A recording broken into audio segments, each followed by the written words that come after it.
मित्रों, हनुमान चालीसा का पाठ तो हम सभी करते हैं क्योंकि हम सभी संकट मोचन महाबली हनुमान जी को प्रसन्न करके उनकी कृपा प्राप्त करना चाहते हैं ताकि हमारे जीवन में आने वाले संकटों से हम बच सकें, हमें आत्मबल प्राप्त हो।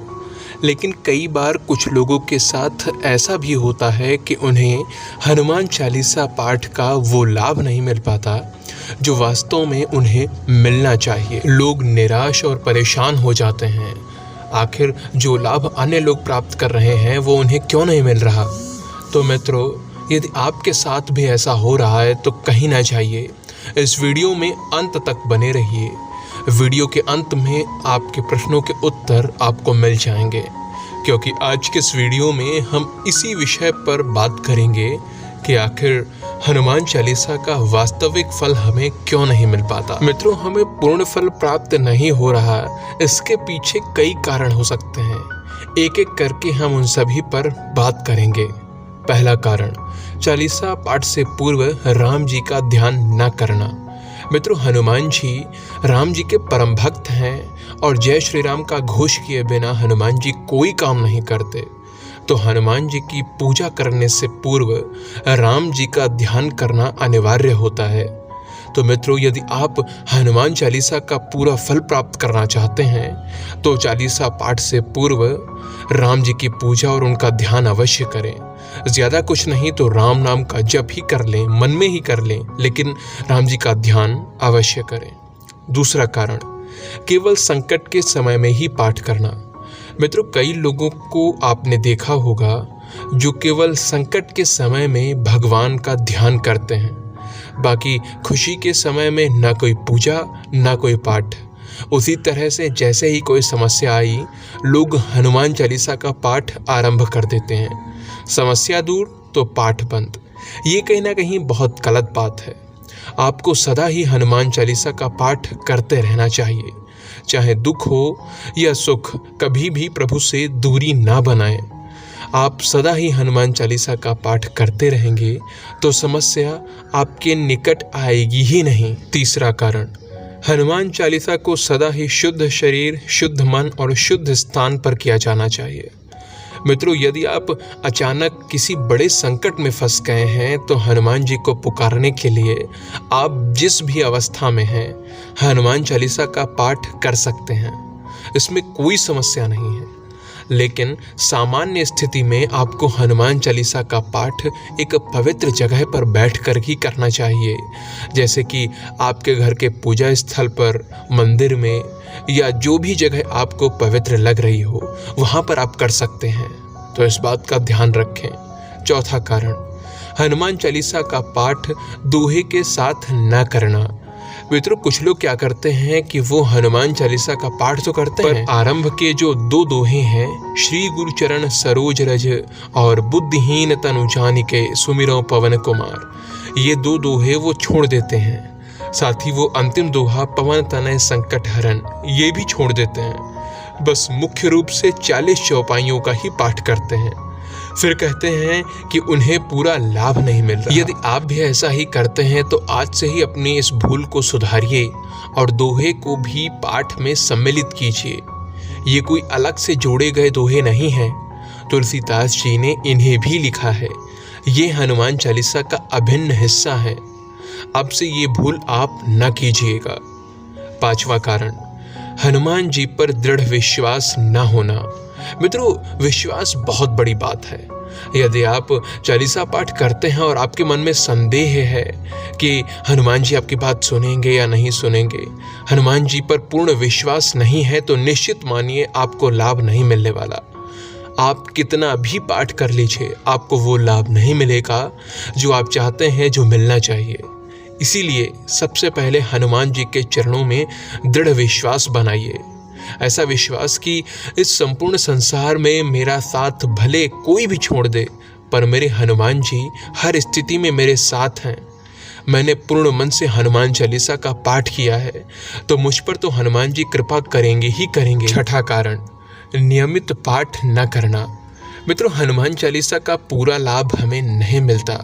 इसके पीछे एक बड़ा कारण लोगों द्वारा प्रतिदिन पाठ न करना है। क्योंकि चालीसा पाठ आरंभ तो कर देते हैं लोग, लेकिन कुछ दिन या कुछ समय के बाद में आलस्यवश या अन्य कारणों से छोड़ भी देते हैं। फिर मन किया तो फिर से आरंभ कर दिया और फिर छोड़ दिया। ऐसा आपको नहीं करना चाहिए। आपने हनुमान चालीसा का पाठ आरंभ किया है तो उसे नियमित कीजिए, नियम भंग ना होने दीजिए। फिर भले ही आप अधिक पाठ ना कर पाओ, प्रतिदिन एक ही पाठ कर पाओ, लेकिन अवश्य करो। 7वां कारण, मन लगाकर पाठ ना करना। मित्रों, ये वो गलती है जो हम में से अधिकतर लोग करते हैं, क्योंकि लोगों को चालीसा कंठस्थ है तो वो इसे बस बोलते हैं या गाते हुए चले जाते हैं, जबकि उनका मन चालीसा पाठ में लगा ही नहीं होता है। उनका मन तो कहीं और ही होता है, और ये चालीसा पाठ के दौरान की जाने वाली हमारी सबसे बड़ी गलती है। तभी हमें पूरा फल प्राप्त नहीं होता है और हम निराश होते हैं कि हमने तो पाठ किया भी और हमें लाभ नहीं मिला। इसीलिए आपको अपनी इस भूल को सुधारना है, और जब भी चालीसा पाठ कीजिए तो चालीसा की प्रत्येक चौपाई पर आपका ध्यान होना चाहिए। इसके लिए आप हनुमान चालीसा पुस्तक से देख देख कर पाठ कीजिए तो आपको बहुत लाभ होगा। 8वां कारण, अशुद्ध उच्चारण करना। जी हाँ मित्रों, जल्दी जल्दी पढ़ने के चक्कर में बहुत से लोग चालीसा की चौपाइयों का उच्चारण गलत ढंग से करते हैं, मतलब कि अशुद्ध उच्चारण करते हैं। अब ये बात बिल्कुल भी अच्छी नहीं है। आप यदि संपूर्ण लाभ चाहते हैं तो अपने उच्चारण पर ध्यान दीजिए, उसे ठीक कीजिए। फिर भले ही आपको धीरे धीरे पढ़ना पड़े, आप ध्यान लगाकर धीरे धीरे प्रत्येक शब्द पर ध्यान केंद्रित कीजिए ताकि आपका उच्चारण शुद्ध हो पाए। 9वां कारण, पाप कर्म में लिप्त होना। मित्रों, यदि एक ओर आप हनुमान चालीसा पढ़ रहे हैं तो वहीं दूसरी ओर जानबूझकर किसी पाप कर्म में लिप्त हैं, तो आप कैसे सोच सकते हो कि आपको फल मिल सकता है? और ये पाप कर्म कुछ भी हो सकता है। आपकी आत्मा आपको बता ही देती है कि आप कब कुछ गलत कर रहे हो और कब अच्छा कर रहे हो। उदाहरण के लिए अगर मैं बताऊं तो निर्दोष प्राणियों पशु पक्षियों को अकारण ही सताना, उन पर अत्याचार करना, धर्म के विरुद्ध आचरण करना, ऐसे ही कुछ बहुत से पाप हो सकते हैं जो आप कर सकते हैं। तो मित्रों, अब से आप कोई भी ऐसा कार्य ना करें जो गलत हो, मर्यादा विरुद्ध हो, अशुद्ध हो। धर्म सम्मत कार्य करने का ही प्रयास कीजिए। 10वां कारण, चालीसा पाठ का समय निर्धारित न होना।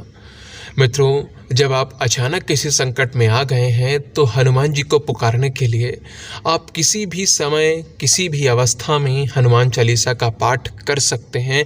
इसमें कोई बुराई नहीं है, कोई पाप नहीं है, और आपको फल भी मिलेगा। हनुमान जी आपकी पुकार सुनेंगे।